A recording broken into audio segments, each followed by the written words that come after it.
Peace and Black Power family. Welcome to another edition of Baba TV Every Time Fire.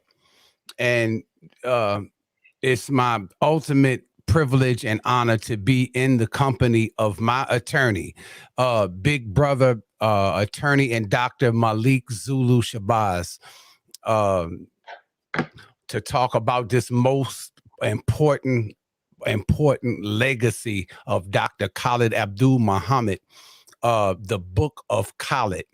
And I'm not finished with the book yet. As I said last night, I was so caught up in going over chapters 4 and 5 times over, learning things that I had never known. And I was so amazed and elated to learn these things. I found myself going over the chapter, I wanted to drink it, keep drinking the same thing in over and over and over again. I just want to say a few things, and Dr. and turn it right over to the attorney. This brother right here, I've known since, and I've already said this before, but to maybe the new subscribers of Baba TV, they go all the way back to about 1991, and ever since then, this brother is the real deal. The real deal. He don't talk about it, but I'll talk about it. He, after all the trials and tribulations, you find him in DC now. Attorney, father, responsible for payroll checks, employing Black people, owning property, housing Black people. So he ain't got to talk about it. He's bout it. So with that being said, go right ahead, attorney. This is your house. This is your channel. Deal with it however you see fit, sir. All right, my dear Baba. It's my honor to be on with you. And to be on your show, one of the most progressive shows in the Black nation. And I'm here, as you here, because we both admire, we love, and we respect Khallid Abdul Muhammad. And I want to thank you and your listening audience for being patient with me and being supportive, so that after a long wait, that finally the book of Khallid and Khallid Muhammad's biography is now finally here. So I'm happy to just let everybody know that it's here, it's out on Amazon, it's out on the bookofkhalid.com. And I, like you, brother, I heard your words. I wrote the book. I still, every day, I go through and I read different chapters and sections over and over again, because it's still very enlightening to me. And I wrote it so I can understand how you feel, because it's a lot of information. It's a lot of perspectives you can look at the book from. And I'm happy. I'm happy that you enjoy it and that many others are giving positive reviews. Yes, sir. I just want to talk about the this one chapter in the book that really blew my mind, and that was when the Reginald Denny and the riots in LA took place, and I started learning that the restrictions on Doc went way back in terms of him being able to fight in the capacity that he wanted to fight in. And you, as the student at Howard University studying law, went to Georgetown, and at that time, when the doc was confined to the Nation of Islam, the attorney was like had the Unity Nation and was working from the outside, helping Doc. Could you expound on that a little bit? And it's in the book, family, but I just want the doc to talk about it. Thank you so much. You're talking about chapter 10, Urban Warfare, which deals with Khallid Muhammad's exploits on the battle terrain in Los Angeles. And it also deals with other subjects. It has Marion Barry in that chapter, and it has the dope busters from Washington, D.C. So one thing I want that you're helping me to establish today is that this book is about a contemporary history, a recent history in our struggle that really hasn't been told. The story of our struggle in the 90s, the story of our struggle in the 80s is less known than all of the books, documentaries, and films we read about the 60s, Martin Luther King, Malcolm X, and the Black Panthers. So yes, chapter 10, we deal with Khalid Muhammad's influence on the Los Angeles rebellion, or what we call riots. And we deal with Khalid Muhammad, who's a West Coast legend and a hardcore revolutionary. We're dealing with him taking we would say, a departure from the rules of the Nation of Islam, which say, well, you can't carry weapons and you shouldn't engage in violent activity. But we find Khalid Muhammad in the chapter meeting with the gang members earlier on in the late 80s, meeting with the gang members and others and preparing for warfare. And then and we have Oliver X. Beasley getting killed. He's a martyr in the Nation of Islam, like Ronald Stokes. His story hasn't been told. Bless the memory of Beasley. But we get to the Los Angeles rebellion, and the rebellion breaks out. And, you know, Khalid Muhammad is making some strong statements and strong predictions up to the rebellion. But when he gets up to the rebellion in 1992, he's formally restricted from doing anything other than speaking from that mosque. And he's restricted by the Nation of Islam. Okay, and Minister Louis Farrakhan. And this is one instance of many instances in the book where you have the struggle between a militant activist, a militant revolutionary, Khalid Muhammad, like Malcolm X. He wants to take action in a certain set of circumstances, but he's restricted. And the book describes how that affects him and how that affects his mentality. And we draw a comparison there between Malcolm X and Ronald Stokes. Ronald Stokes was killed by the Los Angeles Police Department in 1962. Malcolm X goes to Los Angeles. He's making very militant statements. He's removed by Elijah Muhammad and the Nation of Islam from Los Angeles. And a lot of scholars and elders say that the Nation of Islam reaction or non-reaction to Ronald Stokes affected Malcolm's mindset. And so in this instance in Los Angeles, Khalid Muhammad is banned from participating in the rebellion. And if he makes any moves, he's going to be busted. Okay, this is a few times that Khalid Muhammad is restricted from doing what he feels should be done as a member of the Nation of Islam. And this affects his career in the nation and his career with his leader, Minister Louis Farrakhan.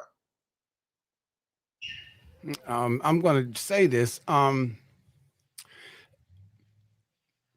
Back around 91, 92, when I was, shout out to Brother Scotty 2X and Sister Mary Alice, attending Mosque number 4 on a regular basis. And I didn't understand. This book is helping me to put all this together in what I didn't understand back then, going to Mosque number 4 and watching Malik tear Howard University down to the ground with Unity Nation. And I would go to Mosque number 4 and I would hear the talk, of Brother Malik. He got to come through the process just like everybody else. He can't do it but I can see and understand now that there was certain restrictions, and you were like Dr. Khalid's helper on the outside working on behalf of Minister Louis Farrakhan and with the good intentions of the minister at heart. The other chapter that blew my mind, or the other chapter, I forget what the name, I should have wrote that down, when you raised $10,000 when you brought the minister in 1988 and 89 to Burr Gymnasium, I believe it was, and you had everything set up, but Mosque number 4 under Dr. Alim Muhammad at that time wanted proof of the honorarium, the money, and you couldn't produce that at the time. And the FOI tore all the posters down and all that. That didn't deter Attorney Shabazz. He went back at, I don't know, those of you who are not familiar with go-go music, which is a local music in Washington, D.C., and Rare Essence, which was one of the main go-go bands back then. And back in the 80s, D.C. was a very dangerous place at that time. But because of the love that group had for the Honorable Minister Louis Farrakhan, loaned Attorney Shabazz $10,000 to bring Minister Louis Farrakhan to the campus, loaned him. Now, how they got that back, I mean, that's putting Attorney Shabazz way out there, because these brothers was from Southeast Washington. And anybody familiar with Washington knows that they do not play in Washington at all, in Southeast Washington. Talk a little bit about that. I'm just dealing with a little bit of the dedication, because I know it's about Khallid, but I love you too, attorney, and you all wrapped up in it since you the author. Well, you this is a great interview because you read, and you're really reading the book.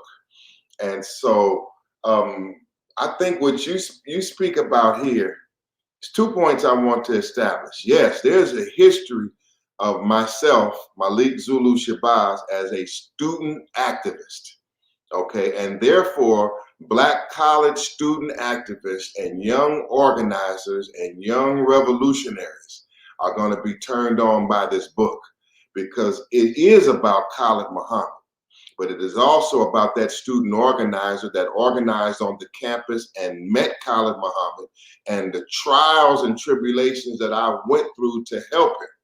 Okay, now before we talk, so this is direct for the student activist and the Black college student or the young revolutionary of today, and the things you may encounter. Also, importantly, this book is about, my dear brother, it's about the Nation of Islam.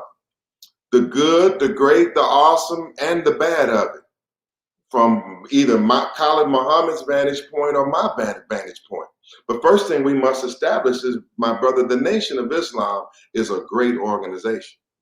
The Nation of Islam is one of the most impactful, if not the most, one of the most significant organizations that has existed in the last 90 years amongst our people.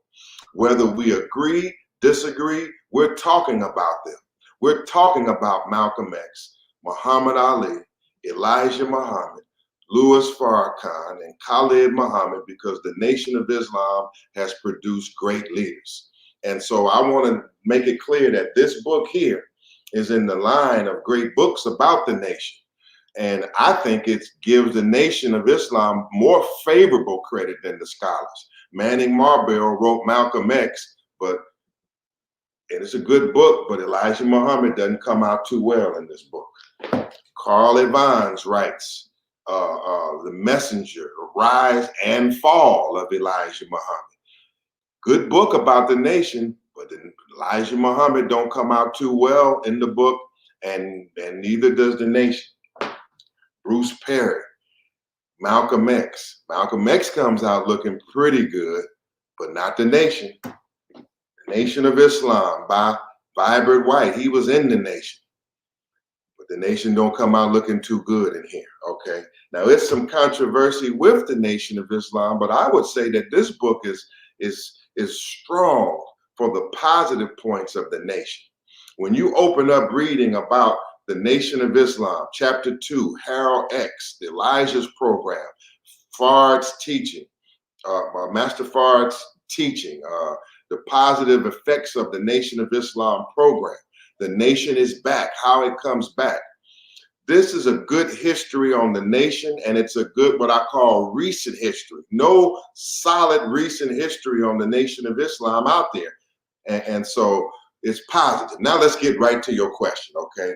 Yes, as a student organizer at Howard University, I didn't do like you. I didn't process through Muhammad's Mosque #4 because of some obstacles that I met in the book that prohibited me from going your route. because I'm a student activist on the campus. And so I start a student organization. It's in chapter 7, Student Warrior. We start Unity Nation. We're watching Khalid Muhammad. We're watching Louis Farrakhan. We've been baptized in Sheikh Anta Diop, Walter Rodney, Chancellor Williams, Dr. Yusuf bin Yaqin. And so we have this idealistic view of the struggle that everybody is for everybody. So I bring I get a contract to bring Minister Farrakhan to the campus. And I'm thinking that everybody is going to be in support of Minister Farrakhan coming to Howard University. I'm a bright-eyed young student. And so the first meeting I do have in the book with the Nation of Islam, Mosque number 4, Dr. Ali Muhammad, he's meeting me, and he comes to the student meeting and he shuts my event down. I mean, he says that unless Unity Nation or the progressive student movement can prove, forget the contract I got in my hand signed by Louis Farrakhan, forget the posters and flyers everywhere, forget that he's a heavy draw. Unless I can show I got a certified check, my event is being canceled. Why? They're canceling my event, and they canceled my event. And I did watch some money I spent in the community, and the Fruit of Islam ripped my Farrakhan posters down, and mine was a done deal.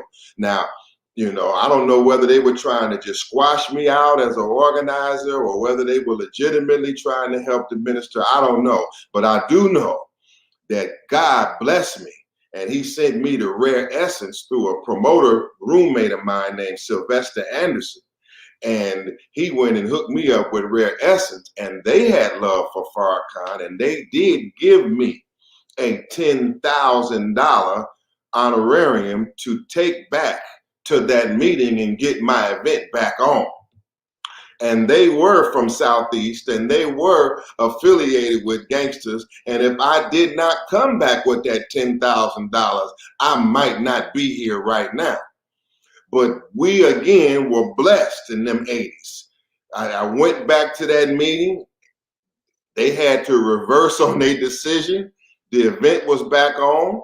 And I went out and got some new posters. And I worked with the FOI of Mosque number 4 and Captain Abdul Sharif Muhammad. And everything came out successful. Everything. Nobody lost money. Nobody lost their life. And everything was successful. But it was part of a sojourn. This back and forth that you get in this book with Malik, Zulu, Shabazz, and some parts of the Nation of Islam, particularly the locals in my city, as I bring in this most controversial yet sometimes hated on Khalid Muhammad. So just in brief, you get that at Howard University. You get the battle at Maryland University when we take to the Zionist students, Jewish students at Maryland on behalf of Farrakhan. Well, there we're fighting side by side with Mosque number 4. They fighting the horses and the Maryland troopers that are trying to prevent Farrakhan from coming in the door. We fighting the Zionist Jew on the other side. So we fighting together at this point. Then at other points, I saw the minister of Mosque number 4, Dr. Ali Muhammad, and Khalid Muhammad. I saw them grow close. I had forums and saw them together. They shared the stage together. And they represented, at that time in 1992, the strongest leadership we ever saw the nation with. Louis Farrakhan at the top, Khalid Muhammad near the top, Dr. Alim at his peak near the top. And you and I know that in 1991, 1992, that this was our awesome, awesome Nation of Islam.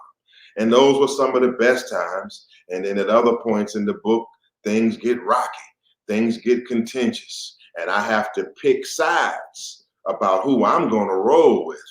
And this is a story about the moral choice I have to make to be and to support Khalid Muhammad above all.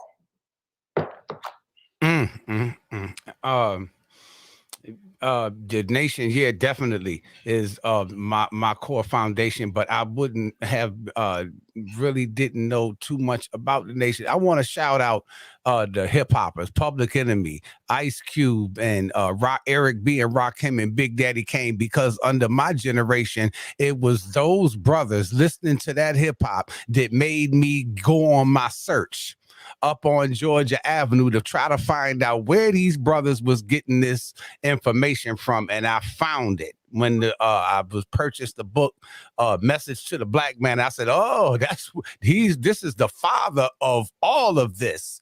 And I started attending Mosque number 4, and the first video that I ever heard of Minister Farrakhan was Added Up, when he got into, what white folks did. They robbed us of this, they took this, so and so and so, added up. And I bought that video, and from that day on, it was on and popping. I tried to get everything I could get of Minister Farrakhan and preach Farrakhan so much. A couple of my friends ended up joining the Nation of Islam, even though I didn't join. And just when I was about to, the minister suspended Dr. Khalid Abdul Muhammad. Now, this book, it has been in the breasts. It's something, information that's been wound up in the breasts of our people for the last 20 years.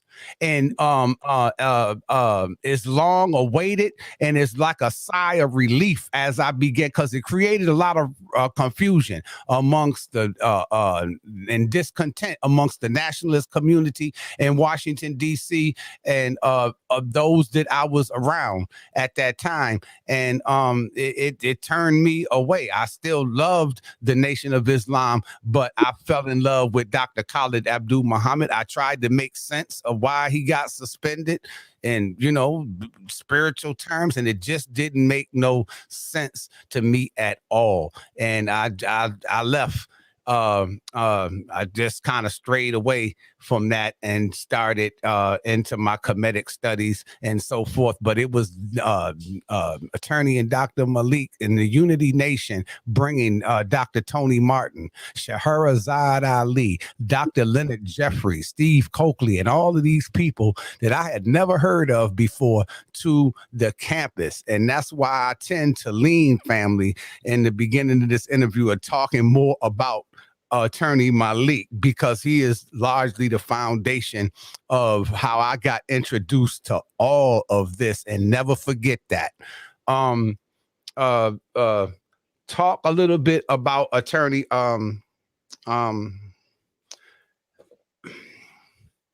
shout out to Hashem and Zinga. I forgot. I apologize. Shout out to his family. Condolences to his family. Whenever I would see attorney Shabazz back at that time, there was Hashim and Zinga. Concerning the assassination, and I'm not going to rule off the table, because he was hated by the white man, hated by this no good bastard, and they very well could have assassinated him. I'm not taking that off the table, but in light of the fact that he, from what I understand, had high blood pressure, was under magnificent stress, not only being rejected by his teacher, going around trying to get off the ground with a movement at the same time, not taking his medicine at the same time. Could it have been maybe too that the pressure of us as the people gave him that damn aneurysm that took his life from him? He had a lot of subjects, so what I'm gonna try, I do want to, you're talking about his death in one instance, and I do want to cover any questions you would have on that. But let's step back a second here, because you asked about his suspension and your sojourn in the Nation of Islam, and then you say when Khalid Muhammad was suspended, then you had questions, you couldn't understand it. Okay, and I understand that perspective, because that was the kind of dilemma that I faced. You see, before Khalid Muhammad was suspended, Minister Louis Farrakhan was my leader and your leader unequivocally. His word was the word of God and the final word, period. But you and I, as Black nationalists, we faced a split or a decision at the time that Muhammad was suspended, whether we were going to reject Khalid Muhammad and agree with Minister Farrakhan's decision making that he was a bad representative, or whether or not we were going to support Khalid Muhammad, believing that he was an uncompromising freedom fighter. And this is in the context of the whole world jumping on him, the Senate jumping on him, condemning him formally, being condemned by the Anti-Defamation League, a host of white organizations, Jewish organizations, Jesse Jackson, Ben Chavis, Kwesi Mfume, everybody. Then he's suspended by Minister Louis Farrakhan. Okay, so you, like me, Black nationalists, and that's why in this book at several points, like on page 255, I write Black nationalist response. Like in the previous chapter, chapter 12, it says Farrakhan plays the violin, and he does a series of things in the chapter called Farrakhan Changes Direction. Then I write what? Black nationalist reaction. I go all through the Khalid Muhammad's King College crisis, and then I deal with Minister Farrakhan suspending Khalid Muhammad. Then I have what? Black nationalist response. So let's look at this. Let me see if your feelings seem like you and I are similarly situated. Let's see if your feelings were my feelings. Okay, page 255, quickly.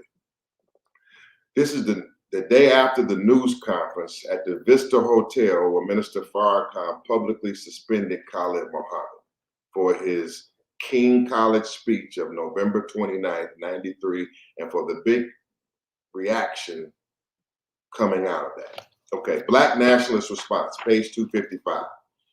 Coming out of that news conference, I was overwhelmingly disappointed, yet I kept my composure. A number of FOI who knew my status with Dr. Khallid surrounded me and attempted to console me. How in the world could Farrakhan do that to Dr. Khallid like that? This ran through my mind as I tried to duck out of the Vista Hotel.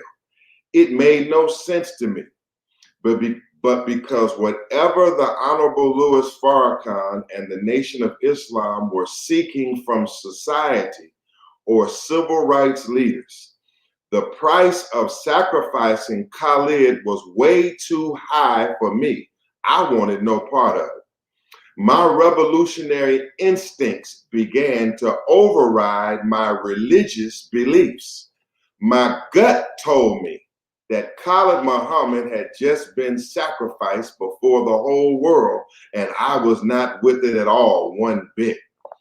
From my vantage point, I could not see what the big deal was about Khalid Muhammad harshly condemning whites or quote, cursing out the white man after all the atrocities and murders white people had committed against our people. The man I had been studying, Minister Louis Farrakhan, was the best I had ever heard at defending Black people under fire. He had brilliantly defended rappers who were guilty of calling our women bitches and whores and instigating the murder of our youth. Farrakhan had defended Jesse Jackson with great deference over the years. Why would he not now defend Khalid Muhammad? Why? Even if Khalid was angry with whites in America, was not Khalid justified? Quote, a Black man cannot be a racist. If the slave, after being beaten and whipped bloody by his master, is blessed by God to grab the whip and be given the God-given power to whip and beat the slave master with his own whip, that does not make the slave a reverse racist and a reverse slave master. The slave is only standing up for freedom and independence. College teaching kept running through my mind. Sure, your mind also. So one more paragraph. Minister Conrad Muhammad, the Mosque number 7 New York minister, who was Khallid's student and sometimes nemesis, prevailed on me in a one-on-one conversation in the lobby, attempting to convince me that Khallid was wrong and to, quote, separate myself from Khallid Muhammad, who was disobedient and rebellious against Minister Farrakhan. Sure, you heard that too. I thought, quote, Negro, you must be out of your mind, as Conrad kept talking, because unlike him, I do not betray my friends in a time of crisis, and Khallid was more than a friend. He was one of the top freedom fighters anywhere in the United States of America, and I believed in him fiercely. So I said in my mind, go to hell with that Uncle Tom shit. And I kept quiet because I knew I could not trust Conrad. And I rushed out of the lobby back to the campus. And so that's what I'm sure that you can relate to that, because Yes, I went to in that suspension, and these are important lessons in history, and this is why history turned, and these are the details. See, as I conclude, brother, nobody put all of the parts together. A little piece about Khallid here, a little piece about his death, a part about his assassination, a part here. Nobody had really put it all together, so everybody could follow it and understand it. And now we are at that point, because these are important lessons. Yes, it's entertaining. Yes, I'm happy. It makes you want to turn the page and see what happened. But it wasn't really written just for you to be excited. This actually happened, and it was exciting. And I'm glad to just be able to bring it back. But I want to ask you this. Can you relate to that passage I just read? Because it seems like you are a Black nationalist who were in a similar position as I was.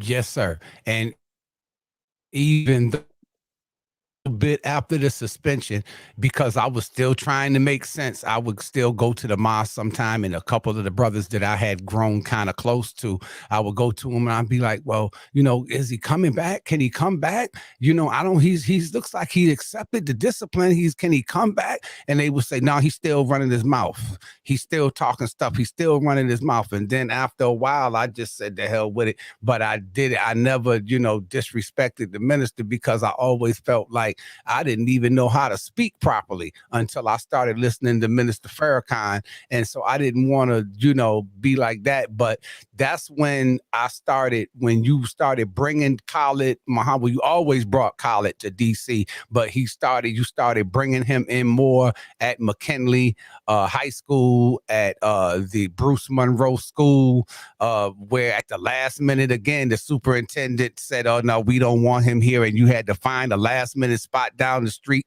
on Georgia Avenue. And Khallid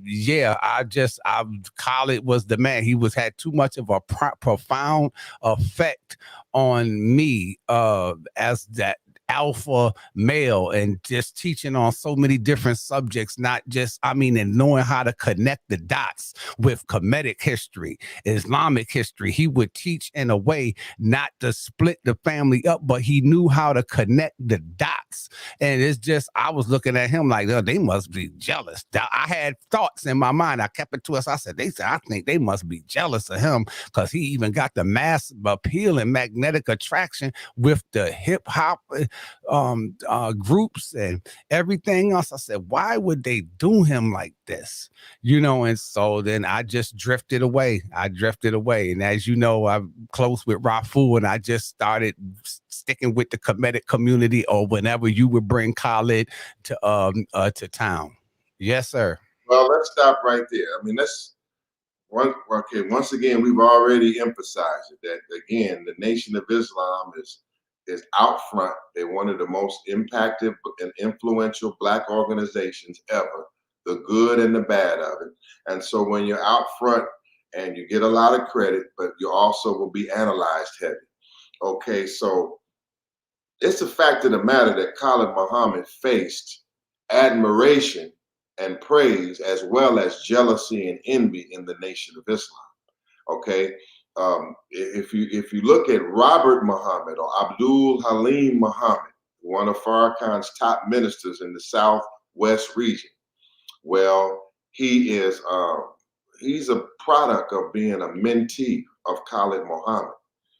You have Tony Muhammad. His name is Abdul Saeed Muhammad. He's an ex-radical. He used to be radical. He's not radical now. He's an ex-radical.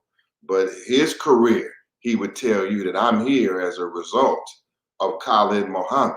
There are many brothers and sisters in the sojourn of the history of the nation, and many of us who came near the nation and to the nation. We came because of Khalid Muhammad. But it is an unfortunate fact that in his history, he's also met jealousy. He also met envy. And he also met heavy competition inside of the Nation of Islam. You know, we in the same chapter 7, Student Warrior speaks to me, bringing him to Howard University for the first time. And I go to the mosque in 1989, where you were, to promote the event. And I put the flyers out, and they ripped all the flyers off of the cars and wouldn't give the event an announcement. They did not secure the event. I'm here and by myself at 20 years old or something, trying to at the airport, trying to pick up the former supreme captain of the Nation of Islam and make sure he gets to the campus safe by myself.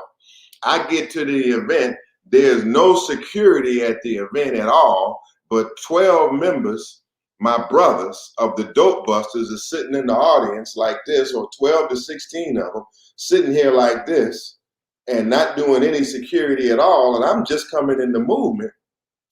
And brother, the vibe I'm getting is I'm not finna join that. Whatever that is that's interfering with this great man I'm trying to help, I'm not joining it because the vibe is not right. And so we point out in that chapter that after delivering such an initial stirring speech at Howard University and the audience jumping up and at his positive preaching to Farrakhan, that the Dope Busters look at themselves and they look crazy, not supporting him, and they almost broke their necks to come around him. And then the captain at that time, or one of the ranking officers, said, we told Khalid Muhammad in private as they rushed to secure him after the meeting, just came out of the audience to secure him, that we were told that you were the next Malcolm X and that you were going to turn on the minister. And they were there to watch him and to intimidate him. And so everybody's not happy about Khalid Muhammad's rise in the nation. Everybody wasn't happy about his return from prison and coming back up the ladder in the Nation of Islam. Everybody didn't like Khalid Abdul Muhammad. And so after that suspension, you have a whole chapter that deals with Khalid's exaltation. It's probably one of my favorite chapters, chapter 14, his exaltation. The whole world is now receiving him, even though he's suspended by his leaders, suspended. He doesn't have a position. He still makes a choice that he's going to speak almost as a private citizen, that he's going to speak. The whole world, brother, begins to embrace him. Everywhere he goes, there's overflowing crowds.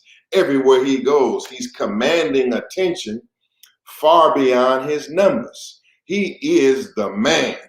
In spring of 1994, he's the most feared, strongest black man in America. And then he rises till he meets Phil Donahue.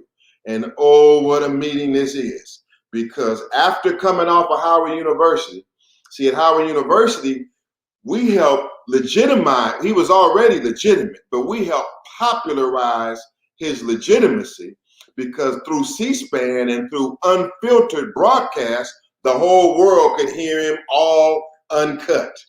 Not through a soundbite through the Anti-Defamation League, but they started hearing Khallid uncut on C-SPAN and watching him again. And guess what?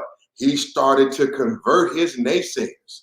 And people like my aunt and my cousin And my mama starts saying, you know, Khalid Muhammad is all right. Then Khalid Muhammad hit Phil Donahue. And when he interviewed Phil Donahue and he mastered Phil Donahue, as I say, like almost treated him like he was his son or his child, then they said, oh, I can follow Khalid Muhammad. Khalid Muhammad is a superior intellectual. Khalid Muhammad is knowledgeable. He's just fierce and uncompromising. I mean, he's the man. And as much as he became the man, by May 1994, he also became a prime candidate for assassination. And it's a tragic part of his story.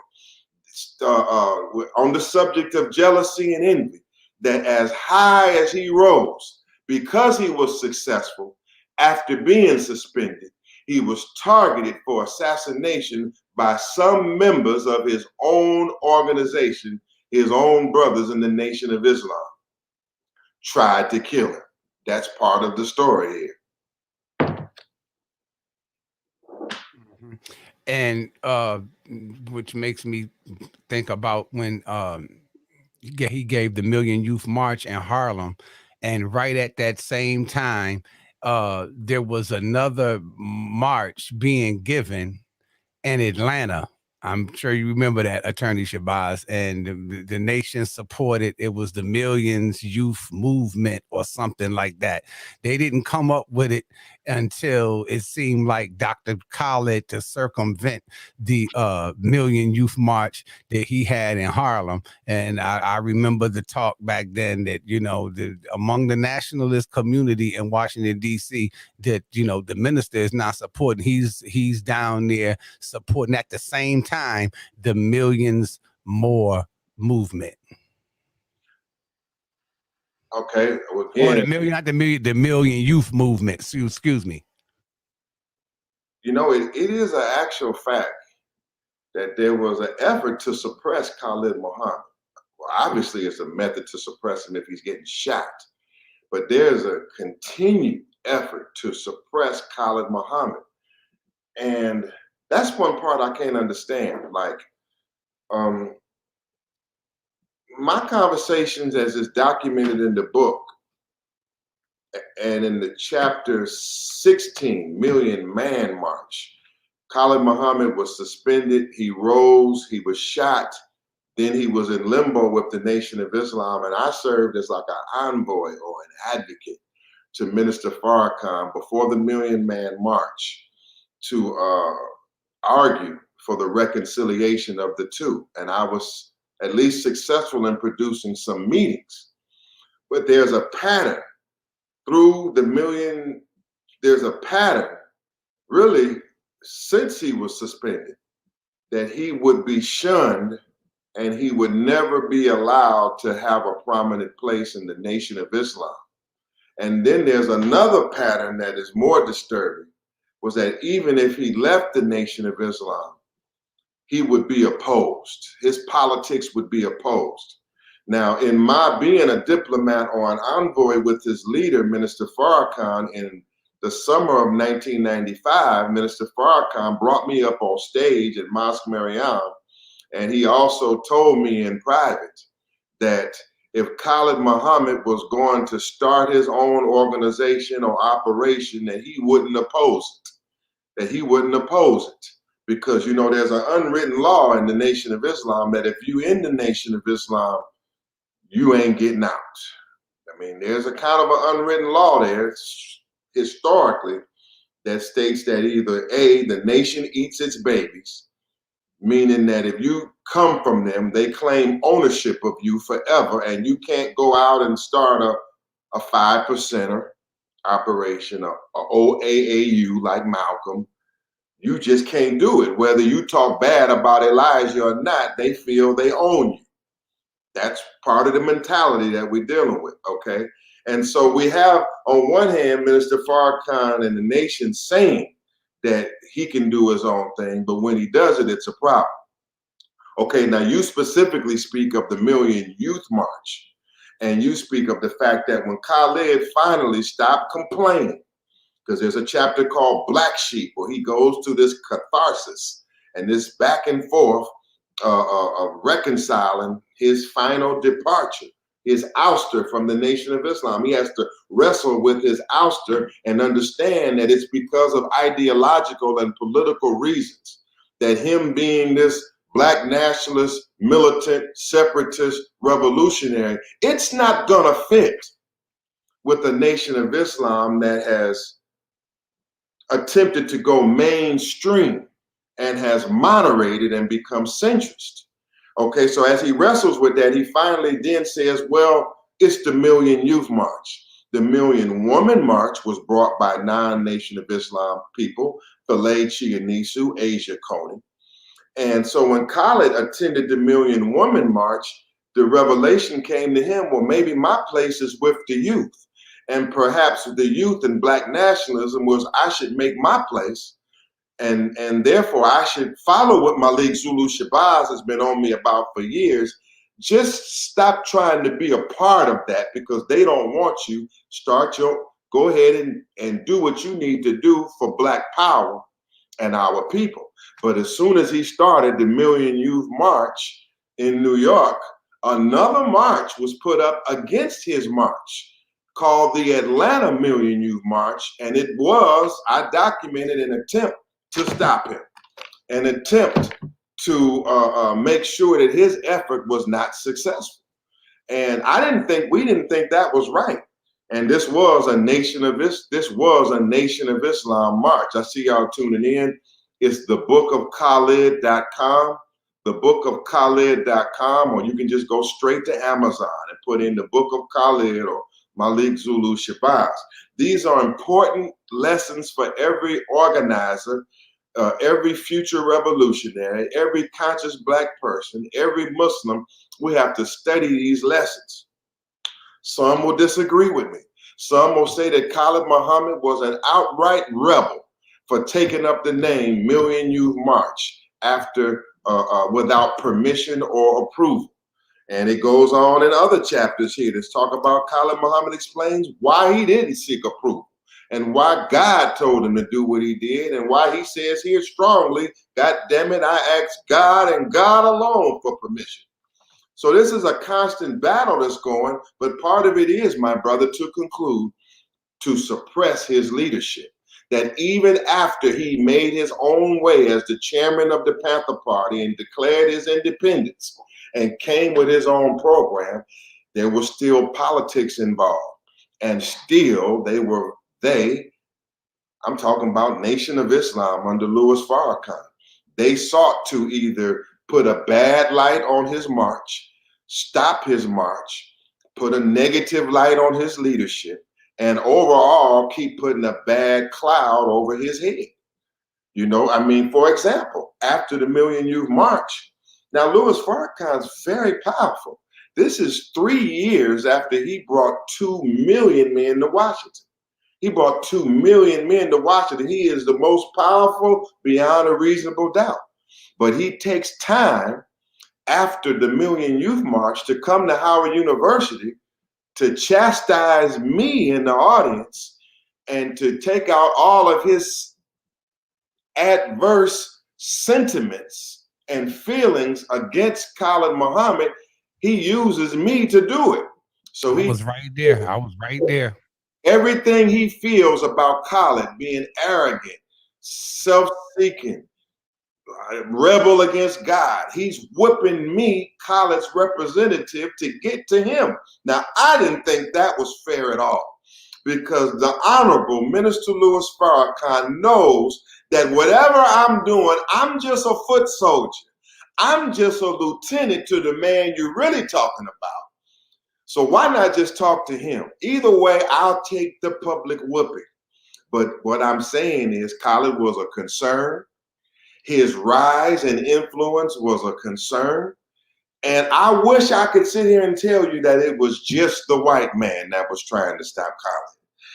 Throughout this book, it talks about the FBI arresting him, the FBI tracking him, the FBI trying to stop Muhammad all the way to the grave.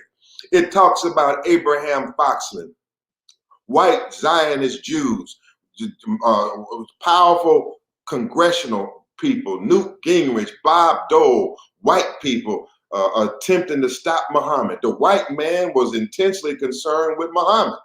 But I am sorry to say that after all of the good and the glorious history of the Nation of Islam, the good and the glorious history of Louis Farrakhan that's written in here, the good and the glorious history of the Black Muslims, then I'm sorry to say that the history does record that they did seek to try to squash, silence, at other point even kill their own Black Muslim brother, the most honorable Khallid Abdul Muhammad.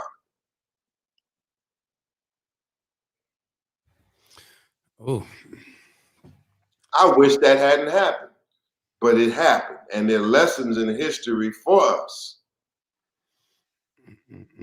and I want to ask you that question again too, Malik, about with all given all of that, all that coming at him and him working feverishly, and how intense of a person that he was, and given the fact that he did have high blood pressure, could all of that stress, is that a factor, could have been responsible for his aneurysm?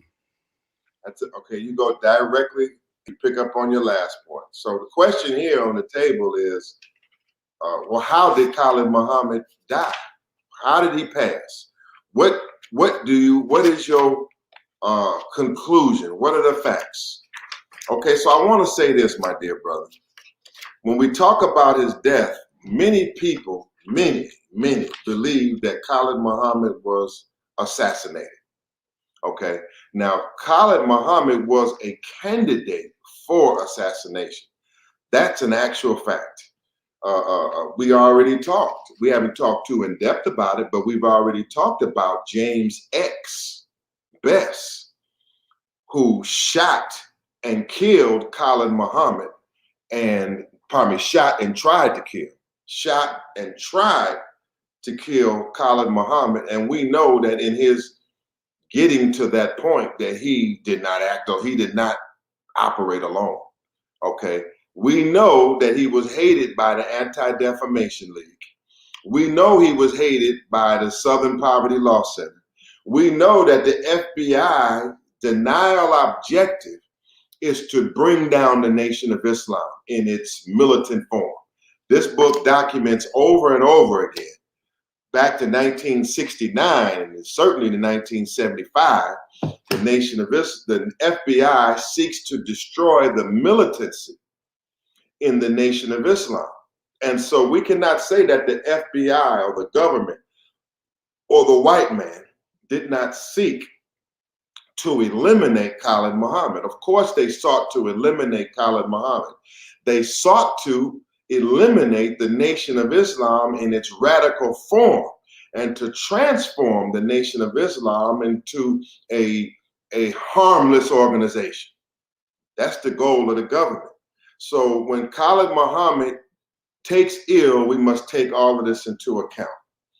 Yes, my dear brother, it documents in the book of Khallid Muhammad that he has a cerebral hemorrhage. He has a brain stroke.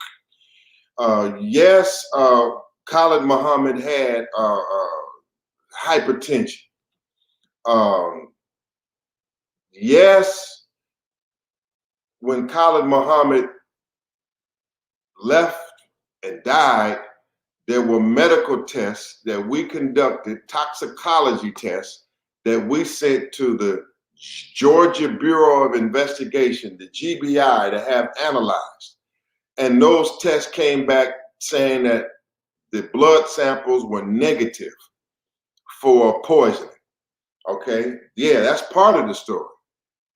And here's the other part. Well, the other part is that Khallid Muhammad took ill, and when he took ill after returning home from New York for his last speech, and when he took ill with his wife, he didn't receive timely medical attention at all.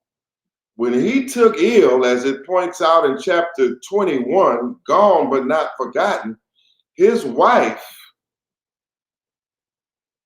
totally dropped the ball. I mean, it was hours and hours before he got to into an ambulance and got to the hospital. That's suspicious to me. Maybe 20 years ago, before I was able to look at it and analyze it, we could see it.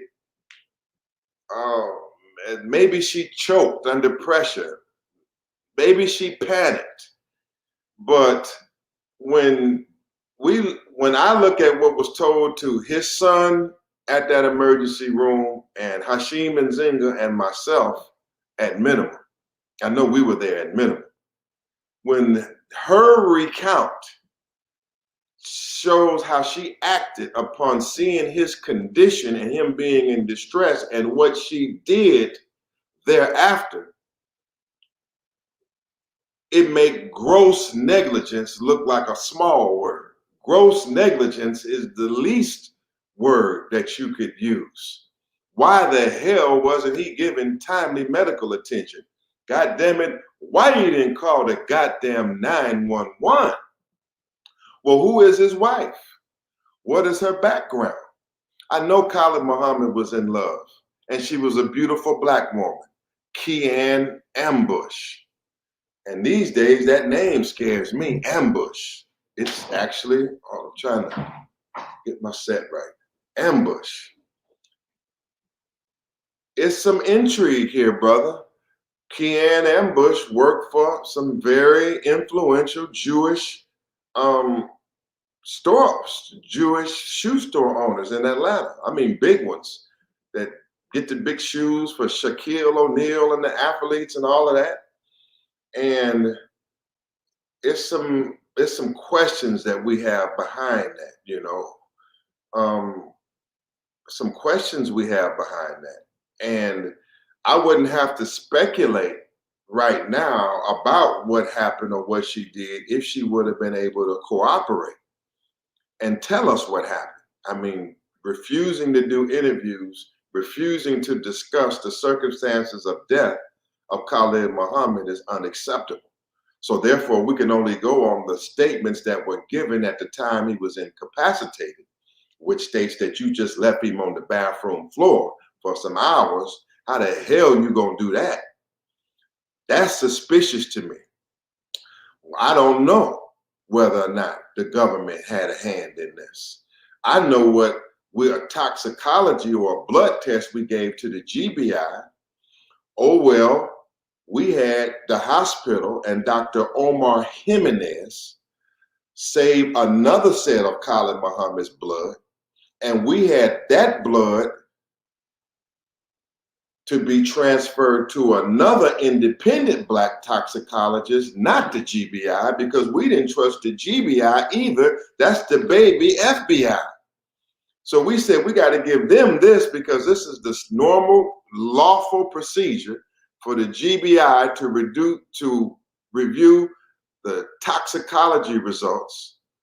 And there was an autopsy conducted, but we had a second toxicology scheduled. And I'm here to tell you, brother, some strange things went on with that blood for that second independent toxicology test, which was scheduled with a black female toxicologist. I mean, Khallid Muhammad was infiltrated in Atlanta. Khallid Muhammad, as many loyal people he had around him, he had as many informants around him as he did when he was in Chapter 6, when he was 100 FBI agents. When he was making his real estate moves, there was the FBI right with him with a black Muslim saying Assalamu alaikum with a body wire, working for the feds, and right next to Muhammad reporting on everything he did. Well, when he passed, he was in Atlanta. He was in a despite controversy, he was in a very powerful position. He had powerful ministers with him, brother.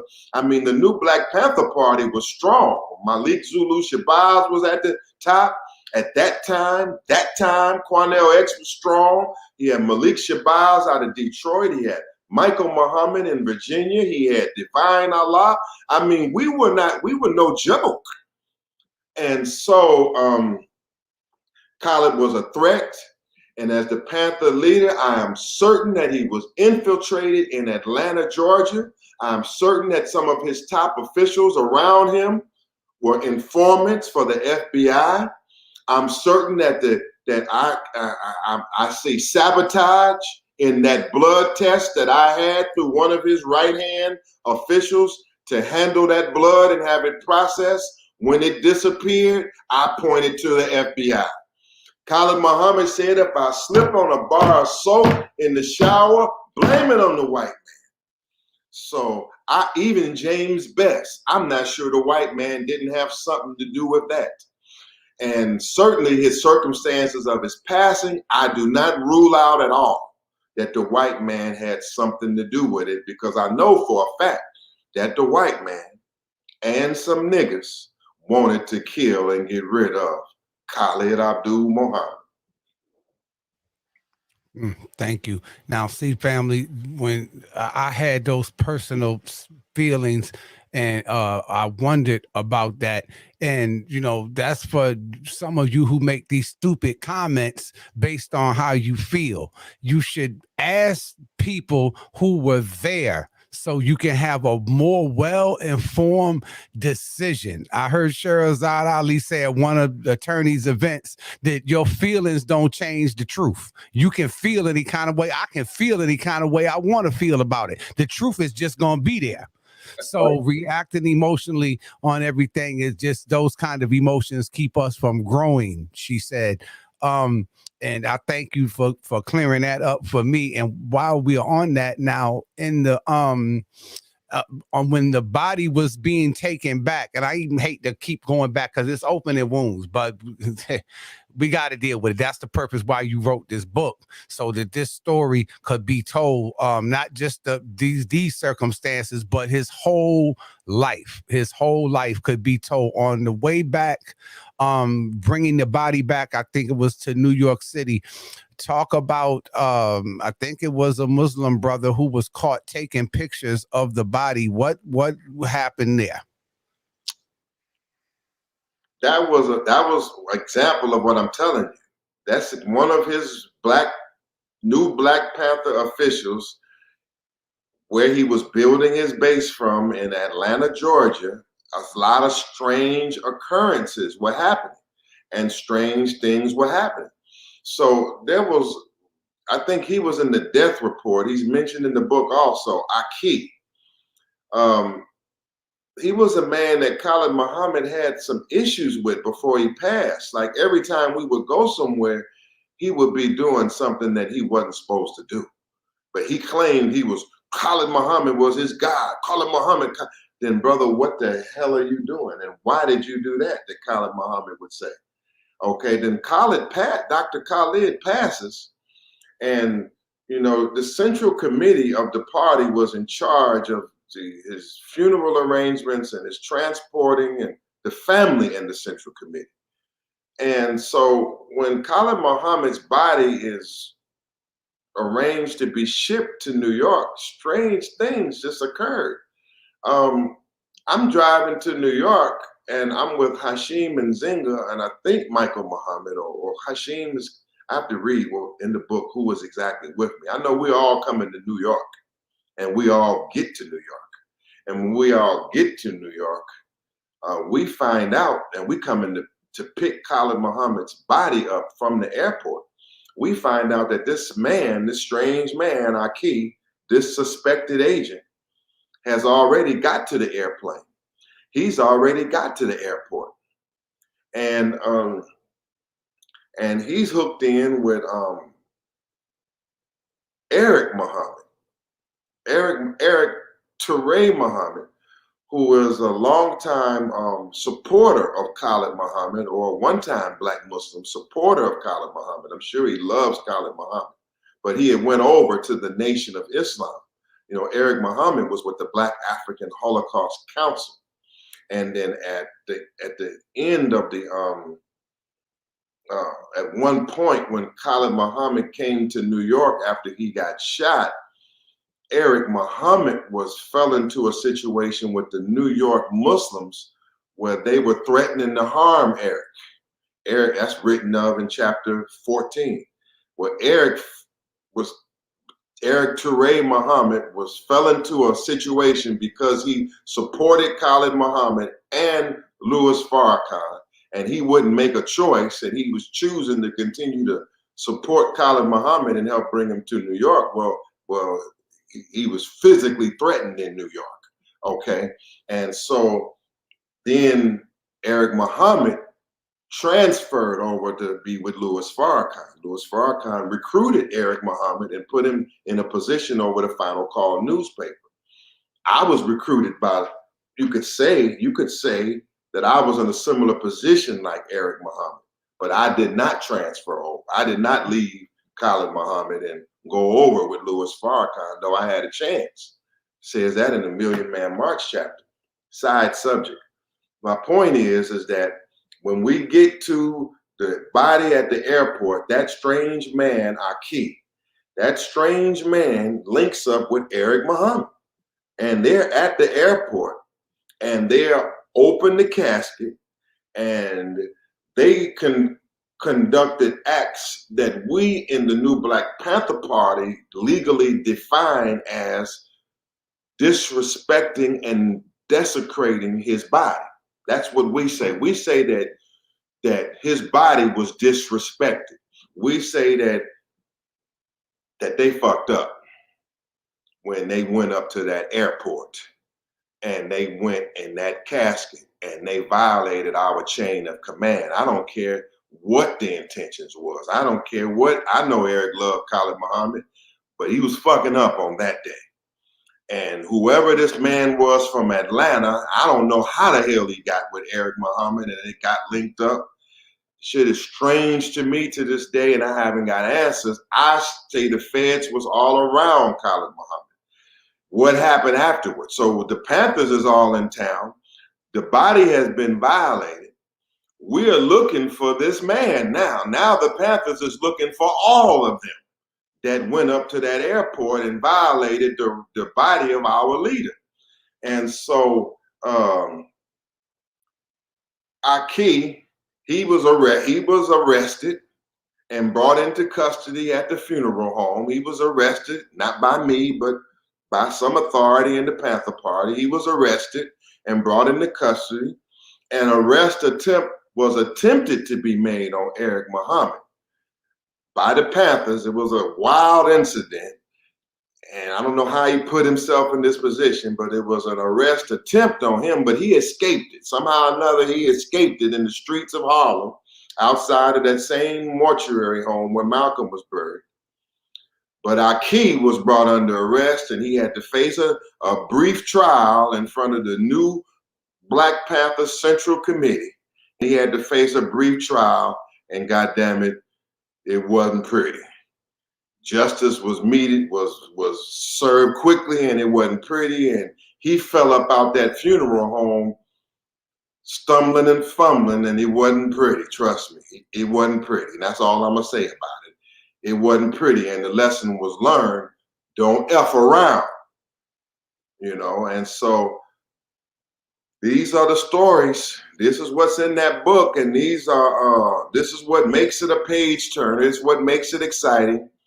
It's what makes it knowledgeable, man. This is what makes this book a Khallid. I'm telling you, as I read it, brother, and I swear, I keep reading it, and I put it together, and I can't stop reading it again because I wrote it. When I'm reading it, I'm thinking of you and everybody else, and I know what y'all been asking for and you wanted to hear. That's why it took so long and delayed, because I poured everything in here that I believe you wanted to hear, except Gina May.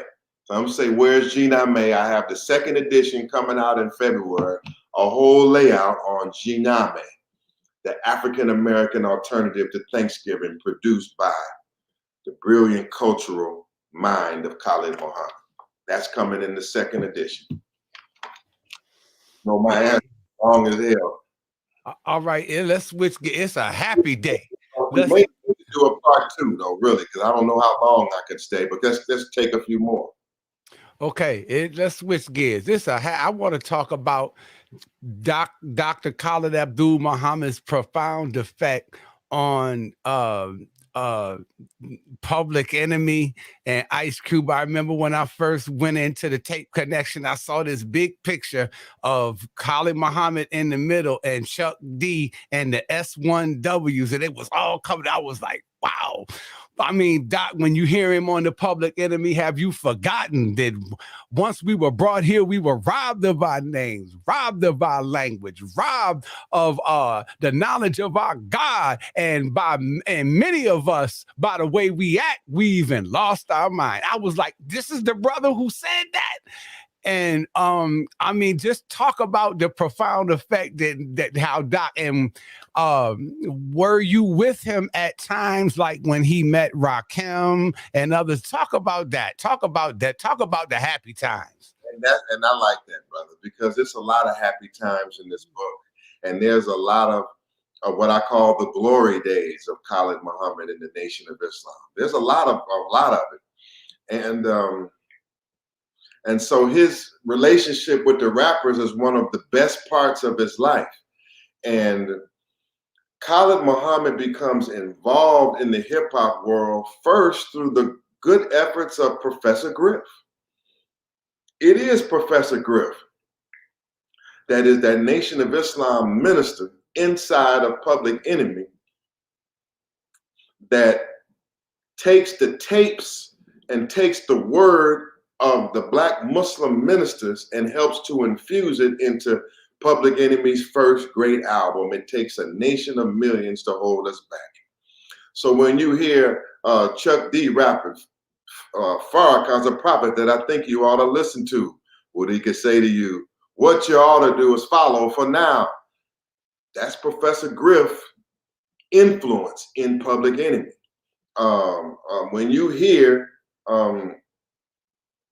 that record, Night of the Living Bassheads, and you hear Khallid Muhammad open up, have you forgotten that you were robbed of, that we were robbed of our name, robbed of our language. We lost our culture, our religion, our God, and many of us, by the way, we had even lost our mind. I mean, you and I know how much Khallid Muhammad opening up that song by Public Enemy, how much that affected the hip hop world. I mean, this was the height of Black consciousness coming back through rap, and that set it off. I mean, that set it off. And those were the days that he was at his peak. And those are the days that through those years of 1990, 91, and 92, when he was on fire and rap was militant, rap was revolutionary, and we were all on fire. So yes, the relation, Chuck D, as you see the picture of Chuck D and Khallid in the book, he has the highest of respect for Khallid Muhammad. Professor Griff, I know, had interviewed for this book, and he loves and respects Khallid Muhammad. And Khallid Muhammad's impact on hip hop is all detailed throughout chapter 9 called Public Enemy. We talk about his relationship with Sister Soldier. We talk about how Khallid was a genius at constantly quoting the rappers because he listened to rap. He was in tune with the youth, and therefore he was always quoting rap or talking about the rappers. Sister Soldier, slavery is back in effect. Like Sister Soldier, that's what I told you. Quoting her song titles, or Black Sheep.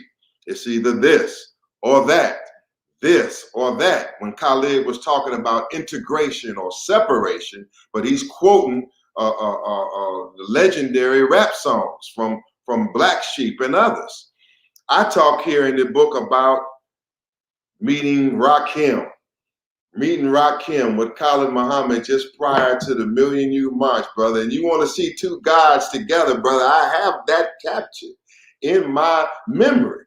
When Khallid and when Rakim, he had his 5% crown on with the tassel, and he met Khallid Muhammad, and brother, I'm here to tell you, he had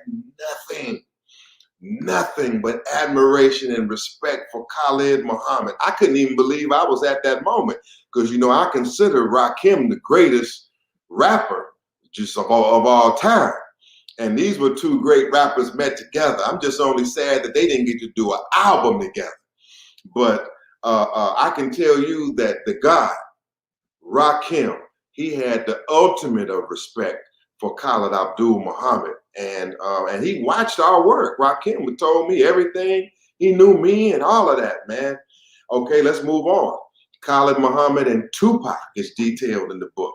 Two bad boys, two revolutionaries who shared the stage in Indianapolis in 1990, I think it was, shared the stage. Tupac had a lot of respect for Khalid Muhammad. And he was the main man in the Nation of Islam that Tupac had respect for, because Tupac mainly believed in, as he said, getting the gat and taking action. He didn't believe in any forms of nonviolent solving of our issues. And so we talk about Tupac and Khallid, and we talk about how Tupac has so much respect for Khalid Muhammad that when you hear that album, Machiavelli, and you hear them songs, The White Man's World, you hearing Khalid Muhammad all in that album, as Khallid is dropping about Tupac's stepfather, Mutulu Shakur, and Khalid Muhammad talking about our political prisoners who have been locked up by this white man on the white man's world. So Khalid Muhammad affected the black consciousness of Tupac. He affected the black consciousness of Public Enemy. He affected the black consciousness of all the rappers, most notably Ice Cube. And the match between Khallid and Ice Cube, as we deal with in the book here, and is a match made in hip hop heaven. That matchup between Khallid and Ice Cube is the most legendary. It's right there in the middle, and it's chapter 9, Khallid and Ice Cube. Ice Cube said that Khalid Muhammad taught him what his father should have taught him. Ice Cube Khalid Muhammad was featured on Ice Cube's albums, specifically Death Certificate. And you and I know that that's one of the coldest albums of all time, Death Certificate. I like America's Most Wanted, you do too. But that Death Certificate, Khalid Muhammad leads it off on the life side and the death side, the black man and the black woman. History and Herstory records. He's the father of music, arts, medicine, science. You know, he rocking with that rhythm. And so Khalid Muhammad, the Nation of Islam, Death Certificate, man, there will never be another era like this. And every rapper on the planet need to read this so they can know what rap really can be all about.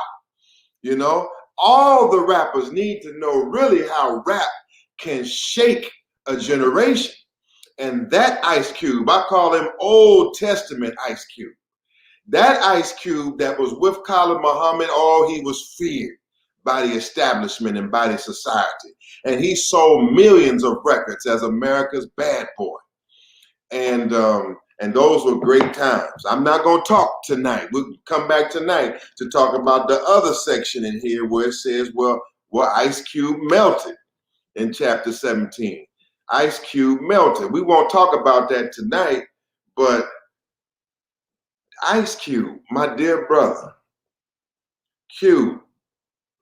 Now, you see that Donald Trump's followers are really Confederate right-wing, anti-black, racist haters, Ice Cube. You see that.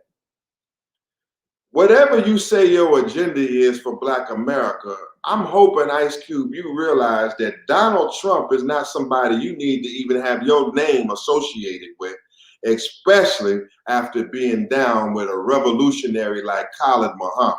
You don't want to be caught helping Donald Trump at all in any way. You're not supposed to be his advisor or nothing, Ice Cube. So we have Old Testament Ice Cube, and then unfortunately we have a statement where Khallid said Ice Cube melted on him. Hardcore, gangster, fear nobody Ice Cube actually melted on Khalid Muhammad. And then you got New Testament Ice Cube that gets hooked in with Donald Trump. And so, hey, it is what it is, man. Look, man, it's a lot of Old Testament, New Testaments. It's a lot of people that used to be strong that ain't strong. But I'm not gonna be one of them. I'm not gonna be that, brother. I'm here to be as strong as I can and represent my mentor until the casket drop. You know what I mean? When you bury me, put this as one of my books and what I believe in, and I'm going all the way out on what I believe in. I'm not doing it. I'm not doing it, brother. I can't do it. So is there anything else? We need to do a part 2. We should cap it. You should get this at thebookofkhallid.com. All the followers and supporters of Khallid Abdul Muhammad, you're all my brothers and sisters, and this is for you. And brother, it could be 6-7 hours. These subjects in this book are infinite. You got the lessons of the Nation of Islam, the program of the Nation of Islam. You got the program of the Black Panther Party. You got Khalid Muhammad and the Black Panthers and Bobby Seale and what happened to them. How did the new Black Panthers get started? It's a lot. And people are being pleased by it. So I thank all the readers. I thank all of you. Thank you. And on that note, thank you so much, Attorney Shabazz. As soon as this weather subside up here, I'll be coming down to Washington, D.C. to see you and the family. I'm just, so elated to know you, Brother Shabazz, and thank you all of what you have done for me. And as you know, ever since you've known me, my thing was the message and the music, mixing the beats and with the lectures and so forth. And so I would like to end this with one of my little mixes of Dr. Khallid Abdul Muhammad, sir. I want to say it's very important. When you read the book and people go in and say, wow, I like that. How did he find that? Wow, good information. Yeah, I got a lot of good information, strong, powerful information in here, but it wouldn't be here if I didn't get the help from my editorial director and my right hand, Sister Renee Brooks. I have to thank this Black woman. I called her as my helper, like a Black angel. I thank her because her spirit is in this book, and her research and her love for Khallid is in this book. Thank you to my editorial director. Thank you also to the editor-in-chief, Dr. Trinity Amoon of ShabazzUniversity.com. When you read all of these 940 footnotes in the back and in the backup, you're reading some of the strong help that I got from Dr. Amoon. When this is put together, this is a massive thing to put together. I thank Dr. Trinity Amoon. I thank Brother Mintu. When you see the picture layouts and things like that, it's my right hand, my dear brother Mintu, who was there. Also, Dr. Shamanda Owens of the New Black Panther Party, her contributions. And I want to thank also Ruby, the wife of Essian Udom, the great writer on the Black Muslims. And I want to thank Ruby Essian Udom for her editing help. I thank the staff, and I thank Will Mega for his advice. I thank Farrah Gray for his forward. Farrah Gray, Khalid's son, has done the forward, and he consulted with me through every chapter. All of this has been cross-referenced through his son. His son has sold millions of books. I'm happy to say Farrah Gray has my back, and that this book is going all over the planet.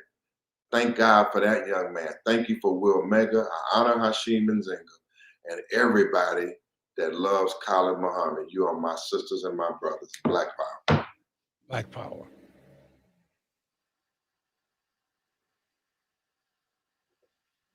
No, you got to. I'm here to tell you that the only way you're going to stop police brutality is you got to stand up and be brutal with this damn beast. You got to step to this cracker or it will never stop. You can moan, you can groan, you can sing, you can pray. You can recite, you can claim you know all the Quran, Old Testament, all the Bible, Old Testament, New Testament, the Quran from Al-Fatiha to Al-Nas. You can know all the Medunete. You can know Maya, truth, justice, righteousness, harmony, balance, order, reciprocity. You can name those of the Netter system. You can go and study the Odu text and substantiate your position according to Odu. You can study the Ifa, or the Word, or the Akan, or the Yoruba, and run through the pantheon of the Orisha. You can call on Olodumare. You can call on Ilekba and Shango and Obatula and Oshun and Ogun and Yemonya. You can know all of them. Unless you're willing to stand up and step to this white man, we will never get out of this condition. Frederick Douglass said the limits of a tyrant is prescribed by exactly how far you will let that tyrant go. He won't stop if you don't stop him. Just like any bully, the bully will keep picking on you until you get him to raise up off of you. Some of us will lose our lives. Tupac is gone already.